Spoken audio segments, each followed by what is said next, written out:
বাংলাদেশে হিন্দুদের জন্য গলা ফাটিয়েছিলেন সাধু চিন্ময় কৃষ্ণ দাস, আর তাকে গ্রেপ্তার করে বাংলাদেশের সরকার।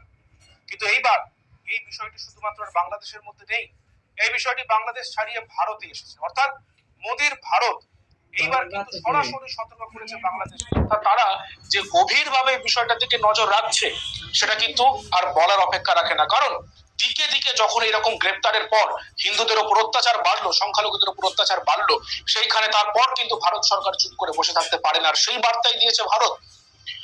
যখনই গ্রেপ্তার করা হয় চিন্ময় কৃষ্ণ দাসকে, তারপরেই সকাল থেকে কিন্তু হিন্দুদের প্রতিবাদের ঝড় ওঠে বাংলাদেশের দিকে দিকে।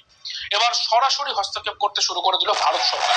এই গোটা ঘটনায় রীতিমতো মোদির ভারত উদ্বেগ প্রকাশ করলো, যার ফলে রীতিমতো ইউনূস সরকারের চাপ বাড়লো, এটাই মনে করছে আন্তর্জাতিক বিশেষজ্ঞ মহল। কারণ এই প্রথম সরাসরি ভারত কোনো একটি বিষয় নিয়ে হস্তক্ষেপ করলো।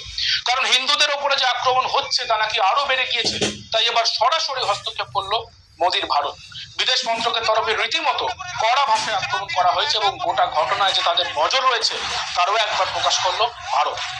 একটি বার্তায় তারা লিখেছেন, আমরা শ্রী চিন্ময় কৃষ্ণ দাসকে গ্রেপ্তার এবং জামিন না দেওয়ার বিষয়টি নিয়ে গভীরভাবে উদ্বিগ্ন। চিন্ময় কৃষ্ণ দাস বাংলাদেশ সম্মিলিত সনাতন জাগরণ জোটের মুখপাত্র ছিলেন।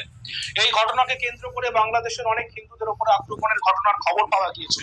সংখ্যালঘুদের বাড়িঘর ও ব্যবসা প্রতিষ্ঠানে অগ্নিসংযোগ ও লুটপাটের পাশাপাশি চুরি ভাঙচুর এবং দেবতা ও মন্দিরের উপর হামলা হয়েছে। এটি দুর্ভাগ্যজনক যে যারা এই ঘটনা ঘটাচ্ছে, অর্থাৎ অপরাধীরা, খোলা জায়গায় ঘুরে বেড়াচ্ছে, অথচ ন্যায্য দাবি নিয়ে চিন্ময় কৃষ্ণ দাস যখন শান্তিপূর্ণ আন্দোলন করতে চাইছেন তখন তাকে গ্রেপ্তার করা হচ্ছে। এছাড়াও আমরা নজরে রেখেছি চিন্ময় কৃষ্ণ দাসের গ্রেপ্তারের বিরুদ্ধে যখন সংখ্যালঘুরা আন্দোলন করছে তখন তাদের উপর হামলা চালানো হচ্ছে। এটা একটা গোটা উদ্বেগের ঘটনা এবং উদ্বেগের বিষয়। প্রসঙ্গত, চিন্ময় কৃষ্ণ দাসকে গ্রেপ্তারের পর গোটা বাংলাদেশ জুড়ে যারা জয় শ্রীরাম স্লোগান উঠেছে।